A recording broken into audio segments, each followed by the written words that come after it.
Station চত্বর পুরোই শুনশান। রাত হয়েছে বেশ। এরই মধ্যে হুইসেল মেরে একটা লোকাল ট্রেন এসে দাঁড়ালো এই মধুপুর স্টেশনে।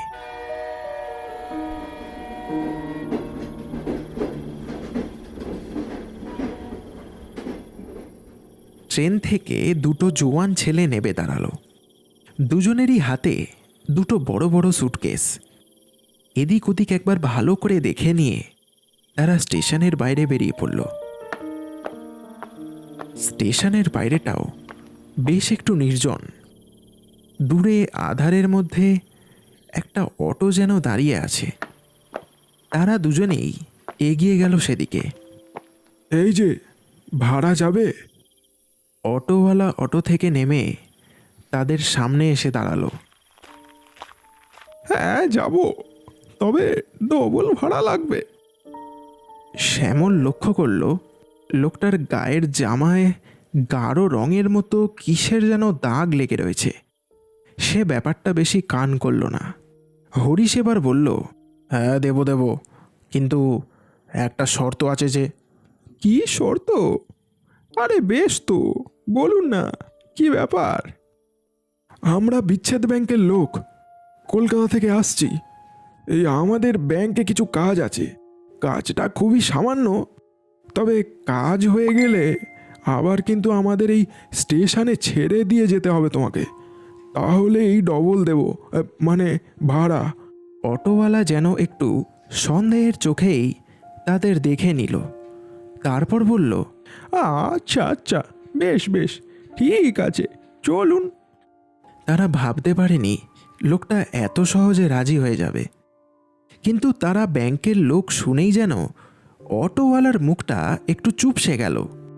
বেশি কথা বাড়ানোর সে যেন আর সাহস পেল না। দুজনে অটোতে উঠে বসল। মনে মনে কিসের যেন একটা চাপা উত্তেজনা কাজ করছিল তাদের। অটোটা হঠাৎ চলতে শুরু করলো। কিছুক্ষণ পর একটা জায়গায় এসে অটোটা থেমে দাঁড়ালো।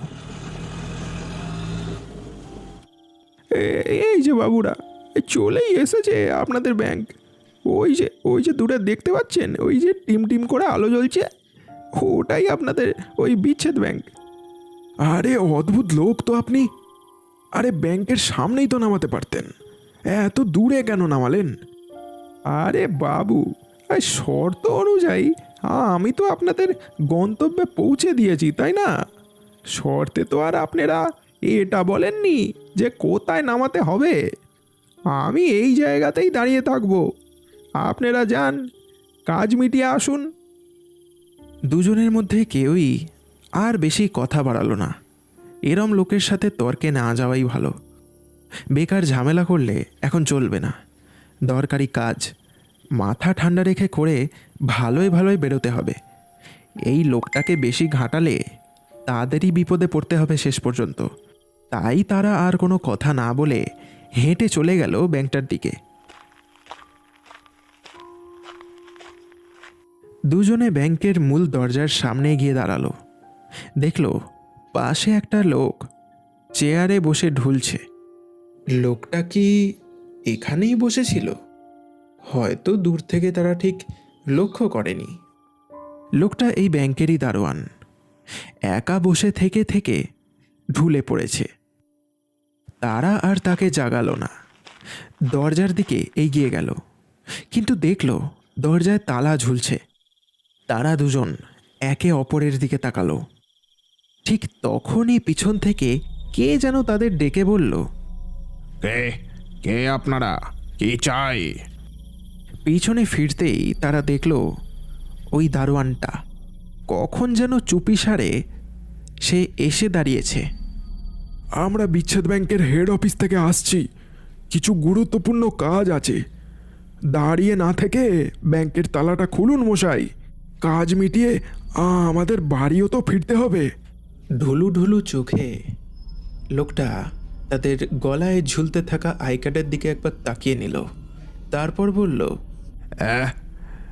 আপনারা সত্যি বলছেন? আপনারা ব্যাংকেরই লোক তো? না মানে এই রাত বিরেতে এভাবে এসে হাজির হলেন, তাই বলছি আর কি। কি তার মানে কি বলতে কি চাইছেন আপনি? আমরা ব্যাংকের লোক নই তো কি আমরা চোর? আহা, আমি আমিও কথা কখন বললাম? আচ্ছা আচ্ছা, বেশ, দাঁড়ান, আমি আমি দরজাটা খুলে দিচ্ছি। হরিশ আর শ্যামল দুজনেই এবার একে অপরের দিকে তাকিয়ে চোখের ইশারায় কী সব যেন বলে কয়ে নিল। তারপর গডমড করে হেঁটে তারা ব্যাংকের ভিতরে ঢুকে পড়ল। দারোয়ানও ঢুকল তাদের পিছু পিছু। ঠিক আছে, কাজ হলে আপনাকে ডাক দেব। এখন যান, বাইরে পাহারা দিন। রাতের বেলায় বলা তো যায় না, কখন আবার চোর ডাকাত এসে জুটবে। হরিশের এক কথায় লোকটা বাইরে চলে গেল। তারা দুজনে এবার যেন হাঁফ ছেড়ে বাঁচল। উফ, আমাদেরও না নিস্তার নেই, কত কাজের চাপ। হ্যাঁ, তা যা বলেছিস। কথাটা বলেই দুজনেই হাসতে থাকলো। কেউ ধরতেই তো পারলো না আমরা আসলে চোর। সবাই আমাদের কত সহজেই না বিশ্বাস করে নিল। প্ল্যানটা যে এত সুন্দরভাবে কাজ করবে তা কিন্তু ভাবিনি। যাগে, চল এখন তাড়াতাড়ি কাজ মিটিয়ে নি। বলা তো যায় না ওই দারোয়ান কখন আবার আমাদের সন্দেহ করে বসবে। বেশ কিছুক্ষণ কেটে গেল। দারোয়ান সেই একই জায়গায় বসে বসে ঢুলছিল। হঠাৎ খুটখাট কিছুর একটা শব্দ হতেই দারোয়ানের ঢুলুনিটা একেবারে কেটে গেল। সে একবার এদিক ওদিক তাকিয়ে ব্যাপারটা বোঝার চেষ্টা করল। এদিকে হরিশ আর শ্যামল নিজেদের সুটকেস গুছিয়ে বেরোনোর জন্য প্রস্তুত হচ্ছিল। ঠিক তখনই হরিশ তার কোমর থেকে একটা পিস্তল বের করে শ্যামলের দিকে তাক করল।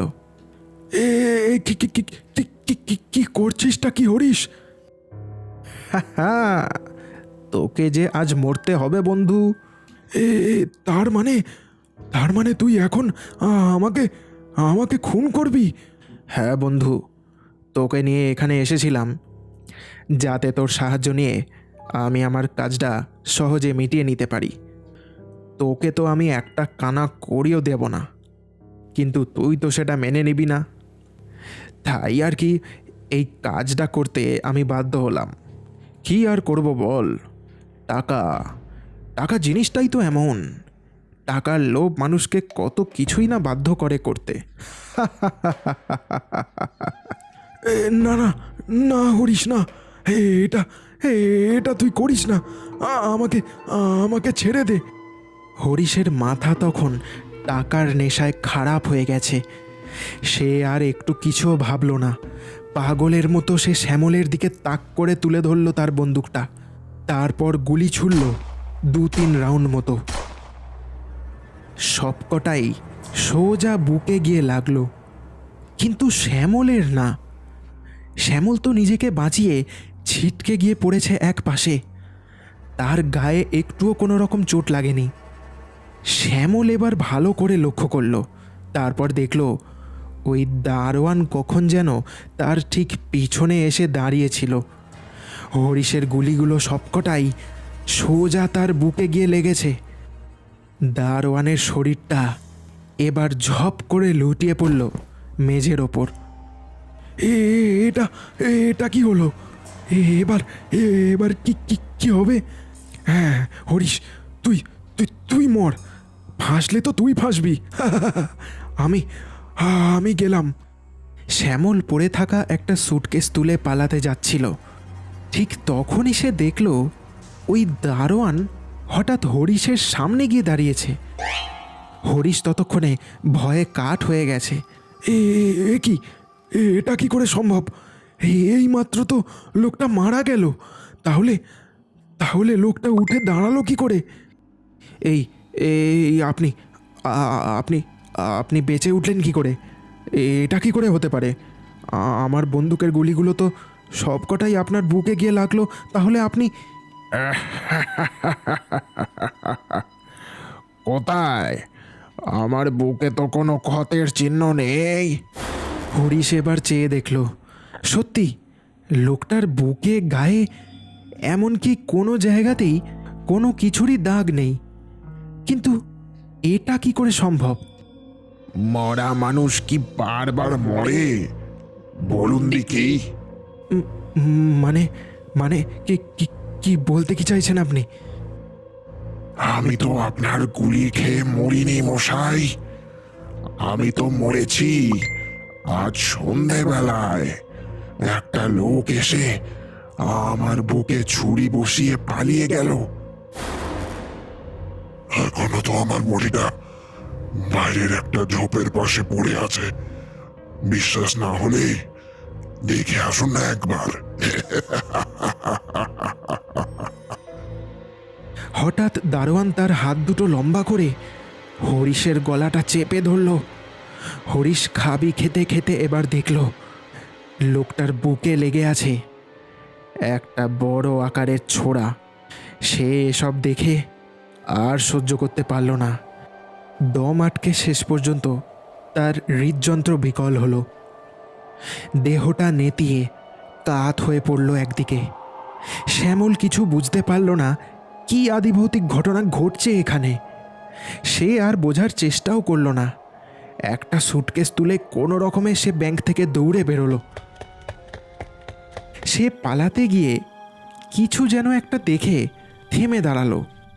দেখল পাশের একটা ঝোপের আড়ালে কার একটা দেহ যেন পড়ে আছে। ভালো করে দেখে সে বুঝতে পারল লাশটা ওই দারোয়ানের। ভয়েতে সে পড়ি কি মরি করে অটোওয়ালাটা যেদিকে দাঁড়িয়েছিল সেদিকে ছুটে গেল। কিন্তু সেখানে গিয়ে সে দেখল কোথাও কেউ নেই। এদিকে বিপদ যেন তার পিছু নিয়েছে। তাই উপায় এখন একটাই। সে যে পথ দিয়ে এসেছিল সুটকেস হাতে সে সেই পথ ধরেই দৌড়তে থাকল। হঠাৎ কি একটা যেন ঘর ঘর করতে করতে তার পাশে এসে দাঁড়ালো। সে দেখল একটা অটো। আমাকে স্টেশনের দিকে নিয়ে চলুন জলদি। অটোওয়ালা কোনো উত্তর দিল না। শ্যামল অটোতে চেপে বসা মাত্রই অটোটা হাওয়ার গতিতে ছুটতে শুরু করলো। শ্যামল এবার একটু যেন হাঁফ ছেড়ে বাঁচল। হঠাৎ অটো চালক তাকে একটা প্রশ্ন জিজ্ঞেস করলো। তা আপনার সাথে যিনি ছিলেন তিনি গেলেন কোথায়? শ্যামল এবার একটু চমকে গেল। লোকটা জানলো কি করে এসব? নিশ্চয়ই এই অটোওয়ালাই সেই লোক। আপনি আচ্ছা লোক তো মশাই, আপনাকে কতবার করে বললাম ওই জায়গাটায় দাঁড়িয়ে থাকতে। আরে বাবু, আমার একটা কাজ ছিল তাই একটু বাড়ির দিকে গেছিলাম। তা আপনি একা কেন এবার বলুন দেখি, আপনার সাথে আর একজন যিনি ছিলেন তিনার কি হলো? অত জেনে তো আপনার কাজ নেই দাদা, আপনাকে আমি 3 গুণ ভাড়া দেব। এখন চুপচাপ মুখ বন্ধ করে চলুন স্টেশনের দিকে।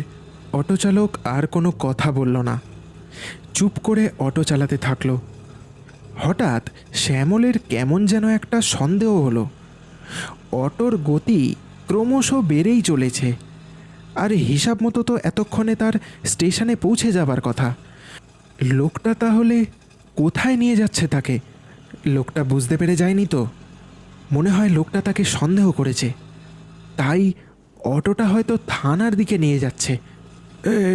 এই বেটা, অটোটা অটোটা থামা থামা বলছি। অটো চালক কিন্তু কোনো উত্তর দিল না। আরও জোরে অটোটা টানতে শুরু করলো। এই কি আশ্চর্য! আরে আরে কথা কানে যাচ্ছে না নাকি? এই এই এই থামা থামা থামা থামা বলছি অটোটা। এই না হলে কিন্তু খুব খারাপ হয়ে যাবে। শেষমেশ তার ধমকানিতে যেন কাজ হলো। অটোটা এবার একটা জায়গায় এসে থেমে দাঁড়ালো। চালক অটো থেকে নেবে তার দিকে এগিয়ে এলো। খারাপ তো হবে এবার তোর সাথে রে।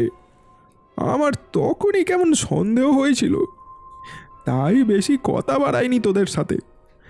আস্তে আস্তে মাথায় ফোন দিয়ে আমার জালে তোদের ফাঁসিয়েছি। শ্যামলের পায়ের তলা থেকে যেন মাটি সরে গেল। লোকটা বলতে কি চাইছে? এবার আরও একটা কাণ্ড ঘটল। লোকটা একটা ছোরা বের করে শ্যামলের সামনে তুলে ধরল। দে দে এবার দে, যা আছে সব দে, আর তোর সাথীকেও ডাক এখানে, না হলে আরও একটা খুন হয়ে যাবে। এমনিতেই একজন আজ সন্ধেবেলাতেই আমার হাতে মরেছে। কাকে মেরেছি জানিস? তোদের ওই বিচ্ছেদ ব্যাংকের সিকিউরিটি গার্ডটাকে। আমিও তো তোদের মতোই ওখানে ডাকাতি করতে গেছিলাম। লোকটা বসে ঢুল ছিল, কিন্তু হঠাৎ আমাকে ধরে ফেললো আর চেঁচামেচি শুরু করলো। পাছে লোকজন জড়ো হয়ে যায় সেই ভয়ে আমি ও ব্যাটার বুকে ছুরি বসিয়ে পালিয়ে আসি। তার কিছুক্ষণ পরেই তোরা এসে হাজির হলি। তখনই দেখে তোদের সন্দেহ হলো, আর আমি আমার মাথায় ফোন দিয়ে আঁটলাম। তাই তো তোদের প্রস্তাবে অত সহজেই রাজি হয়ে গেছিলাম। তবে আফসোস একটাই, ভেবেছিলাম দুজনকে একসাথে লুটব। এখন আর একজন কোথায় আছে কে জানে। তাড়াতাড়ি ডাক ওকে, না হলে তুইও আমার হাতে মরবি আজ। লোকটার কথা শেষ হতে না হতেই শ্যামল অটো থেকে নেমে দাঁড়ালো। তারপর হো হো করে হেসে উঠল।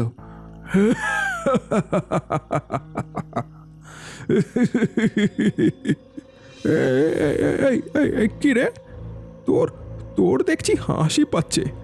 দাঁড়া দাঁড়া, তোর হাসি এক্ষুনি ছুটিয়ে দিচ্ছি। হঠাৎ খপ করে কে যেন অটো চালকের গলাটা টিপে ধরল। একটা মানুষ কি বারবার মরতে পারে? একটু আগেই তো আমি ওই দারোয়ানের প্রেতের হাতে খুন হলাম রে। আমার আর আমার বন্ধু হরিশের লাশ এখনো ওই ব্যাংকের ভিতরে পড়ে আছে। টাকার লোভে পড়ে আমরাও যেমন মৃত্যুর মুখে গিয়ে পড়েছি, তুইও তো ঠিক আমাদের মতোই আজ মৃত্যুর মুখে এসে পড়েছিস রে বেটা। তোকে এবার কে বাঁচাবে?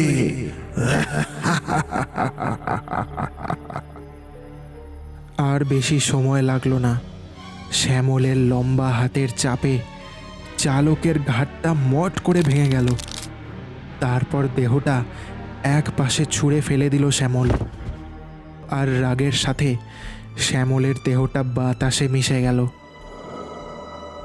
চালকের দেহর পাশে পড়ে রইল সেই সুটকেসটা।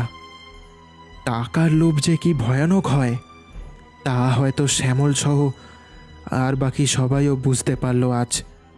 তবে আজ এই টাকার জন্য যারা নিজের প্রাণ হারালো তারা চিরকালের মতো অতৃপ্ত হয়েই এই বাতাসে মিশে থেকে যাবে।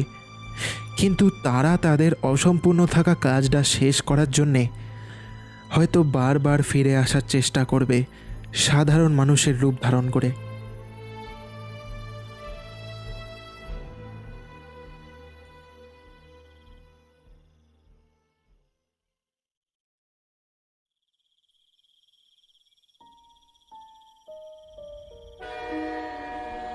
আর বাকি 5টা দিনের মতোই আজও রাত 8টার লোকালটা মধুপুরে এসে দাঁড়ালো। ট্রেন থেকে দুজন লোক নামলো, গায়ে শহুরে জামা কাপড়। তারা হেঁটে স্টেশন থেকে বেরিয়ে অটো স্ট্যান্ডের কাছে এসে দাঁড়ালো। তখন বেশ রাত হয়েছে, তাই চারিদিক শুনশান হয়ে পড়েছে। অটো স্ট্যান্ডে শুধুমাত্র একটাই অটো দাঁড়িয়ে। আরে ভাই, এই কেউ আছো নাকি? অটো চালক আধার থেকে বেরিয়ে তাদের সামনে এসে দাঁড়ালো। আমরা বিচ্ছেদ ব্যাংকের লোক, মেন অফিস থেকে আসছি। আমাদের কি একটু ওই ব্যাংকে নিয়ে যেতে পারবে? হ্যাঁ বাবু, তবে ভাড়া কিন্তু ডবল নেব। রাজি থাকলে বলবেন। ঠিক আছে, তাই দেব। শুধু তোমাকে কিন্তু একটা কাজ করতে হবে, মানে তোমাকে একটু অপেক্ষা করতে হবে। আমাদের কাজ শেষ হলে আবার আমাদের একটু স্টেশনে ছেড়ে দিয়ে যেও, কেমন?